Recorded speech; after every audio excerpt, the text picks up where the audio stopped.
29 जुलै रोजी वसई विरार महापालिकेचे माजी आयुक्त अनिल कुमार पवार यांच्यासह अन्य 12 ठिकाणी एकाच वेळी मुंबई विभागीय कार्यालयाच्या ईडीने ही छापेमारी केलेली होती। तब्बल सकाळी 7 ते रात्री 1:30 वाजेपर्यंत पवार यांच्या घरी 18 तास ईडीने चौकशी केलेली होती आणि या चौकशीमध्ये जवळपास 1,33,00,000 आणि मोठ्या प्रमाणामध्ये जे पुरावे जे आहेत हे ईडीच्या हाती लागलेले आहेत। मी आता जर बघितलं तर हीच ती वसई विरार महापालिका आहे, ज्या महापालिकेमध्ये आयुक्त अनिल कुमार पवार यांनी 3.5 वर्षे जे आहे या ठिकाणी आपला पदभार सांभाळलेला होता। या सर्व 3.5 वर्षाच्या काळामध्ये जे अनिल कुमार पवार हे वादग्रस्त राहिलेले होते आणि त्या ठिकाणी ईडीच्या मुंबई विभागीय कार्यालयानं जे मनी लॉन्ड्रिंग प्रतिबंधक कायदा 2002 अंतर्गत मुंबई, पुणे, नाशिक आणि सटाणा येथे 12 ठिकाणी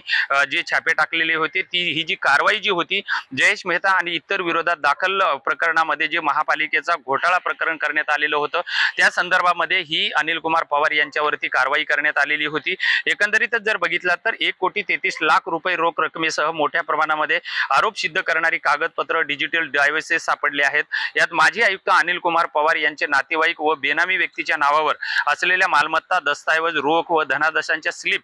यांचाही समावेश असल्याचा मनी लॉन्ड्रिंग प्रकरणी ईडीने हा मोठा खुलासा केलेला आहे। जर आपण बघितलं तर ईडीच्या या चौकशीमध्ये जर बघितलं तर एक संघटित वसई विरार महापालिकेमध्ये एक संघटित गुन्हेगारी टोळी कार्यरत असल्याचं सुद्धा त्यांच्यामध्ये समोर आलेलं आहे आणि ही जी टोळी होती ह्या टोळीमध्ये स्वतः आयुक्त, नगररचना उपसंचालक, कनिष्ठ अभियंते, आर्किटेक्ट, सनदी लेखापाल, लायझनर एकत्र मिळून या ठिकाणी हे काम करीत असल्याचं सुद्धा समोर आलेलं आहे आणि या टोळीचा जो प्रमुख जो आहे हे स्वतः आयुक्त जे आहेत अनिल पवार ही याची भूमिका बजावत असल्याचं सुद्धा ईडीच्या चौकशीमध्ये समोर आलेला आहे आणि सगळ्यात महत्त्वाचा जो खुलासा जो आहे त्यांच्या काळामध्ये प्रकल्पाच्या एकूण क्षेत्रफळावर आधारित प्रति चौरस फूट 20 ते 25 रुपये कमिशन लाच आयुक्तांसाठी आणि 10 रुपये हे जे नगर रचना विभागाचे उपसंचालक जे आहेत YS रेड्डी यांना मिळत असल्याचं सुद्धा या ईडीच्या अधिकृत प्रेस नोटच्या माध्यमातून समोर आलेलं आहे। त्यामुळं या सर्व प्रकरणामध्ये या वसई विरार महापालिकेच्या कार्यालयामध्ये किती मोठ्या प्रमाणामध्ये भ्रष्टाचार होत होता, भ्रष्टाचाराचं एक कुरण बनलं होतं की काय असा सुद्धा या निमित्तानं आता प्रश्न उपस्थित होत आहे।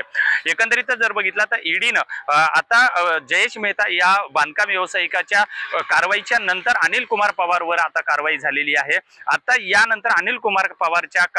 कारवाईच्या नंतर आता वसई विरार मधले नेमके कोणते अधिकारी आहेत, कोणते आर्किटेक्ट आहेत, कोणते इंजिनियर आहेत आणि याचला पाठीशी घालणारे कोणते लोकप्रतिनिधी आणि राजकारणी आहेत याचे सुद्धा आता खुलासे होणार असल्यामुळे या ठिकाणी प्रत्येकाचे धाबे दणाणले आहेत। विजय गायकवाड, TV9 मराठी, वसई विरार।